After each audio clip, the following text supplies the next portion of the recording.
Bienvenidos a una nueva inmersión profunda. Hoy tenemos entre manos un material que, bueno, para quienes trabajan en el día a día del análisis aplicado del comportamiento, es el pan de cada día. Sí, pero que esconde una complejidad tremenda cuando lo llevamos a la práctica real. Totalmente. Vamos a sumergirnos a fondo en el dominio C del esquema de contenido para el examen de técnicos de comportamiento registrados, la tercera edición. Hablamos de la adquisición de habilidades. Un tema clave, desde luego. Y, a ver, la intención hoy no es repasar las definiciones de un manual que quienes nos escuchan seguramente ya conocen de memoria. La misión es desgranar cómo exactamente se traducen estos conceptos teóricos en herramientas reales. En la habitación con un cliente. Exacto. Vamos a analizar esto porque la diferencia entre conocer la teoría de cómo moldear el comportamiento y saber aplicarla en tiempo real, con todas las variables del entorno jugando en contra, es abismal. Es el gran reto del campo. Y es una excelente forma de enfocarlo, porque el aprendizaje de nuevas habilidades, cuando lo diseccionamos a nivel clínico, no tiene nada de intuitivo. Nada, claro. A menudo, el sentido común nos dice que hagamos una cosa y la ciencia del comportamiento nos exige hacer, pues, exactamente la contraria. Justo. Lo que vamos a explorar hoy son esos mecanismos precisos. Ya sabemos que no se trata de controlar a nadie, sino de diseñar contingencias. Y el diablo está en los detalles. Totalmente. Cómo el entorno influye en el comportamiento y cómo podemos orquestar esas variables para que el éxito sea estadísticamente predecible. Reduciendo la frustración que suele acompañar al aprendizaje de algo nuevo, claro. Eso es. Vale, pues si vamos a hablar de orquestar variables, tenemos que empezar por el motor absoluto de cualquier programa de adquisición, el reforzamiento. El gran protagonista. Pero salgámonos de las definiciones básicas de libros de texto. Quienes nos escuchan ya saben que el reforzamiento positivo añade algo y el negativo lo retira. Sí, eso es lo básico. Lo que me resulta realmente interesante de los artículos que estamos revisando es cómo se implementa mal en la práctica clínica.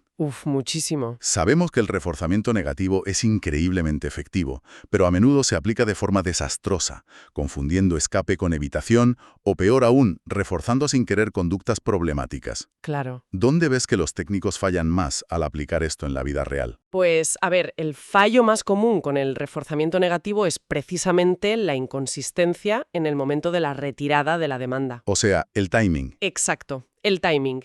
Pongamos un ejemplo clásico de habilidades académicas.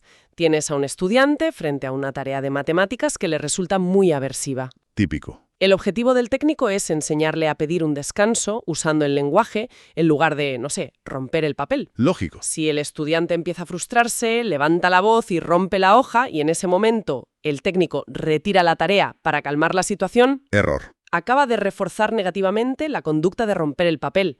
La demanda desapareció justo tras la conducta inadecuada. Y es una línea finísima porque en el caos del momento, el instinto humano es desescalar la situación retirando la demanda, Claro, quieres que pare de gritar. sin darnos cuenta de que estamos alimentando el problema para el futuro. Por eso la aplicación experta requiere anticipación. El técnico debe capturar el momento exacto en el que el estudiante muestra un atisbo de comunicación adecuada. Tal vez solo señalando la tarjeta de descanso. Eso es. Y es ahí, inmediatamente cuando se retira la hoja. El alivio debe ser contingente únicamente a la habilidad que queremos construir. Ahora, cambiando al lado del reforzamiento positivo, hay un tema que siempre me genera debate. Las economías de fichas y los reforzadores condicionados. Un mundo aparte. Leemos en los manuales que emparejas una ficha de plástico con un premio comestible o tiempo libre y listo, ya tienes un reforzador. Y ojalá fuera tan fácil. Ya ves, en la práctica he visto innumerables casos donde los profesionales reparten estrellas de plástico o puntos en una pizarra como si fueran caramelos, y el cliente los mira con total indiferencia. Sí. La conducta no cambia en absoluto. Ese es el problema de asumir que la ficha tiene un valor intrínseco. Un trozo de plástico o una marca en un papel es un estímulo completamente neutral al principio. No significa nada para ellos. Nada. El error clínico es saltarse o hacer con prisas el proceso de emparejamiento, el famoso pairing. Claro. Para que un reforzador condicionado funcione, el individuo debe experimentar repetidamente y de forma muy consistente que esa ficha es el puente directo hacia un reforzador incondicionado o fuertemente establecido. Si el técnico da la ficha, pero luego el acceso al tiempo de juego se retrasa, no funciona. O si los requisitos para cambiar las fichas son demasiado altos al principio, ahí el valor de la ficha se desploma. Y también nos olvidamos de la saciedad, ¿no? Importantísimo. Si el reforzador de respaldo es siempre el mismo, digamos acceso al ordenador, y el cliente ya pasó toda la mañana en casa jugando con el ordenador, Esa ficha no vale nada por la tarde. pierde todo su poder. Claro, la economía de fichas sufre inflación, igual que en el mundo real. Tal cual. Vale, la teoría sobre el papel es impecable, pero cuando te sientas en una habitación con un cliente, la estructura física de la enseñanza lo cambia todo. Entremos en el clásico debate sobre las metodologías. Vamos allá. En los manuales vemos una distinción clarísima entre el Discrete Trial Teaching, el DTT, y la enseñanza naturalista. Sí, Pero seamos honestos, el DTT tiene muy mala fama hoy en día en ciertos círculos. es verdad. Muchos críticos dicen que es demasiado rígido, que se basa en la repetición mecánica en una mesa y que crea respuestas robóticas en los alumnos. ¿Hasta qué punto es válida esta crítica? Pues es una crítica muy válida si nos quedamos anclados en los modelos de DDT de los años 70. Claro, los antiguos. El DDT tradicional, muy estricto y repetitivo, efectivamente puede generar robots si no se programa la generalización. Que de eso hablaremos luego. Exacto. Sin embargo, en la práctica contemporánea, el DDT es una herramienta, no un estilo de vida. Me gusta esa frase. Es insuperable cuando necesitamos construir una discriminación muy fina desde cero, porque permite un control absoluto sobre el estímulo discriminativo, LSD. Y reduce el ruido del entorno. Totalmente. Si estás enseñando a un individuo a diferenciar entre los sonidos fonéticos de la B a B, el DDT te da la estructura de cientos de ensayos claros. Instrucción, respuesta, consecuencia y pausa. Eso es. El error no es usar DTT. El error es quedarse a vivir en el DTT y no transicionar esas habilidades al entorno natural. Y ahí es donde entra la enseñanza naturalista, el NET y la enseñanza incidental. Y aquí es donde la habilidad clínica realmente brilla. Desde luego. Porque pasar de enseñar en una mesa vacía a enseñar en el caos del mundo real requiere muchísima más agilidad mental por parte del técnico. Es un reto tremendo. Tomemos un ejemplo que no sea el típico de enseñar a un niño pequeño a pedir pompas de jabón. Pensemos en un cliente adolescente. Perfecto. Quieres enseñarle habilidades sociales complejas, como iniciar una conversación sobre intereses comunes con un compañero. No puedes sentarlo en una mesa y decirle, ahora inicia una conversación. Sería rarísimo. ¿Cómo aplicaría un RBT la enseñanza incidental en este escenario tan lleno de matices? Ese es un ejemplo fantástico porque ilustra la esencia del NET. En la enseñanza incidental con un adolescente, el técnico actúa casi como un escenógrafo. Como un director de teatro. Prepara el entorno basándose en la motivación del cliente, pero espera a que el cliente inicie. Vale. Supongamos que el cliente es un apasionado de un videojuego específico. El RBT podría asegurarse de que haya una revista abierta con un artículo sobre ese juego en la mesa o que otro compañero lleve una camiseta de ese juego. Y el técnico no dice nada. No da la instrucción directa. Espera. Cuando el cliente mira la revista o la camiseta y hace un amago de acercarse, ese es el incidente. Ah, ahí entra. El técnico interviene sutilmente con una ayuda, tal vez diciendo casualmente, oye, ¿has visto el último parche que sacaron? Y guía al adolescente para que formule una pregunta al compañero. Exacto. Y fíjate que el reforzador no es una ficha o un elogio artificial. El reforzador natural y enormemente potente es la conversación sobre su tema favorito con un igual. Es brillante, porque la enseñanza está incrustada en el ADN de la interacción. Es invisible para el ojo inexperto. Sí, parece magia, pero es técnica pura. Ahora bien, este nivel de fluidez es ideal, pero sabemos que muchas de las habilidades que queremos enseñar en autonomía o en rutinas diarias son demasiado complejas para un solo ensayo. Ya sea estructurado o natural. Y esto nos lleva a la anatomía de las tareas complejas, el análisis de tareas y el encadenamiento. Muy importante. Romper una habilidad en pasos pequeños es lógico. El encadenamiento hacia adelante, enseñando el primer paso y luego el segundo, lo entiende cualquiera. Pero el encadenamiento hacia atrás. Ese es especial. Eso siempre me ha parecido una estrategia fascinante porque parece completamente contraintuitiva al principio. Lo es, pero está fundamentada en principios psicológicos muy robustos. Cuéntanos cómo funciona en la práctica. En el encadenamiento hacia atrás, el terapeuta asume la carga cognitiva y física de casi toda la secuencia. Pensemos en una habilidad de autocuidado avanzada, como preparar una comida sencilla en el microondas. ¿Vale? El técnico hace todo. Saca la comida, abre el paquete, lo pone en el plato, abre el microondas, mete el plato y ajusta el tiempo. Prácticamente se lo hace todo. Sí, lo único que se le pide al alumno es el paso final: presionar el botón de inicio. Y claro, una vez que el alumno pulsa el botón de forma independiente, experimenta inmediatamente el resultado de toda la cadena. La comida se calienta. Todo excepto meter el plato y pulsar el botón, dejando los dos últimos pasos al alumno. Y aquí hay un concepto de psicología del comportamiento que encaja a la perfección, la regla del pico y final, el peak-end rule. Una regla fundamental. Sabemos que los seres humanos juzgamos y recordamos una experiencia basándonos principalmente en cómo nos sentimos en su punto más intenso y en su final. Sí, En el encadenamiento hacia atrás, el alumno siempre experimenta el final exitoso de la tarea. No hay fatiga acumulada de haber fallado en los pasos iniciales. el contacto con el reforzador natural es inmediato, lo cual dispara la motivación para la próxima vez. Es una ingeniería de la motivación espectacular. Y para tareas donde el individuo ya tiene cierta destreza, pero se salta pasos, usamos la presentación de tarea total, el total task. Ahí se deja que el alumno intente toda la secuencia de principio a fin y el técnico solo proporciona ayudas en los eslabones específicos donde la cadena se rompe. Como arreglar eslabones sueltos de una cadena que ya existe. Justo así.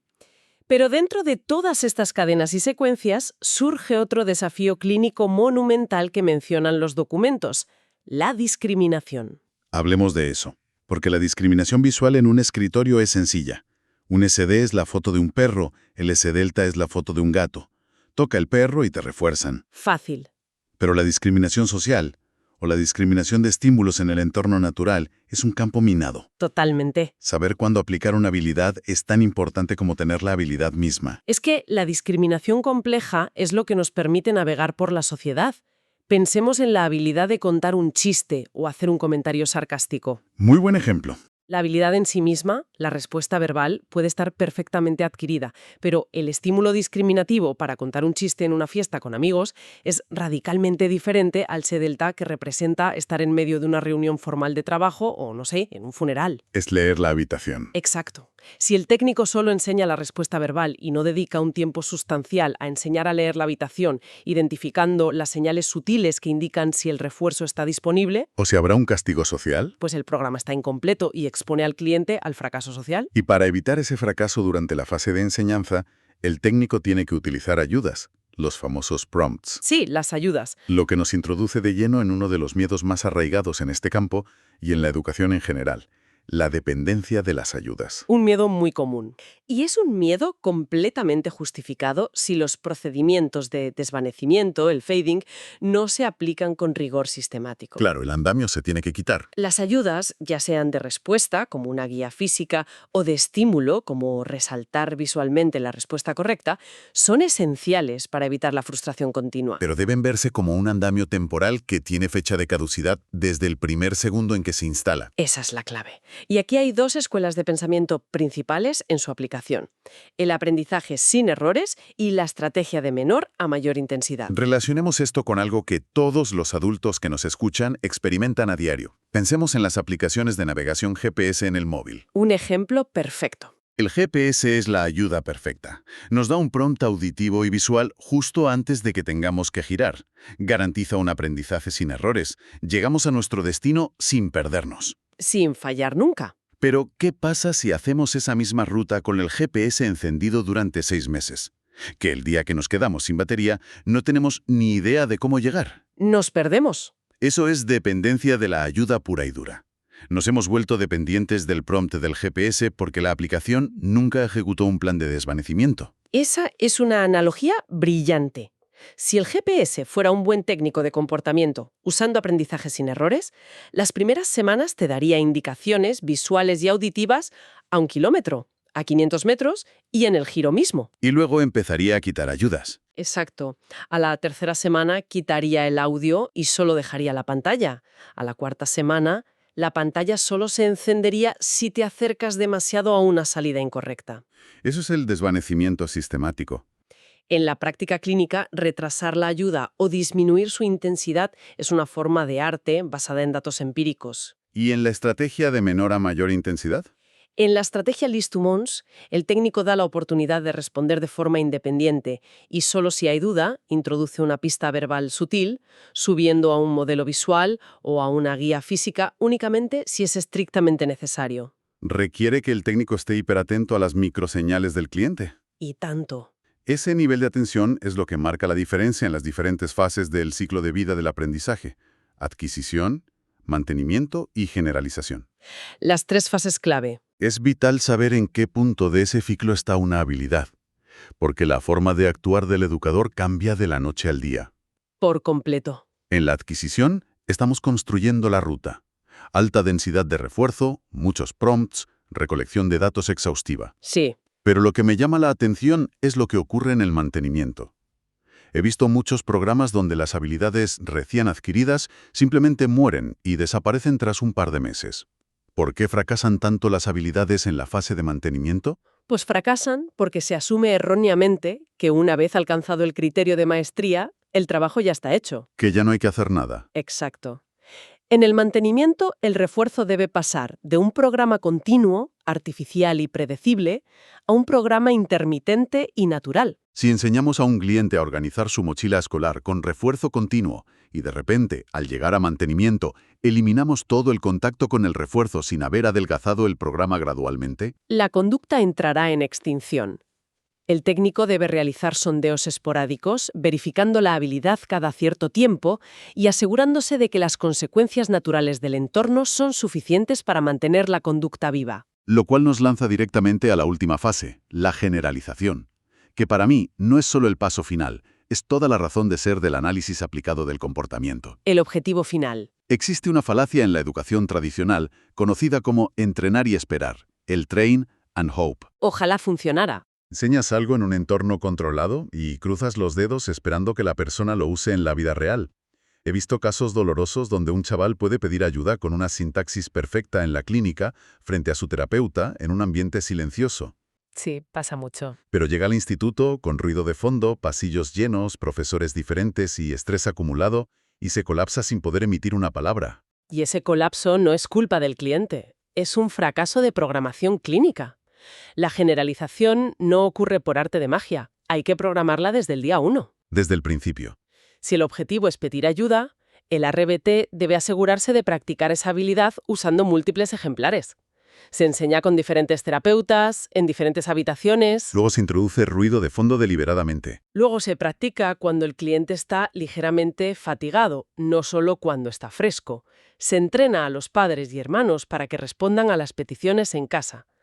Si la habilidad no sobrevive a la transición fuera del laboratorio clínico para mejorar la calidad de vida del cliente en su entorno natural, todo el proceso de adquisición ha sido un ejercicio inútil. Tal cual.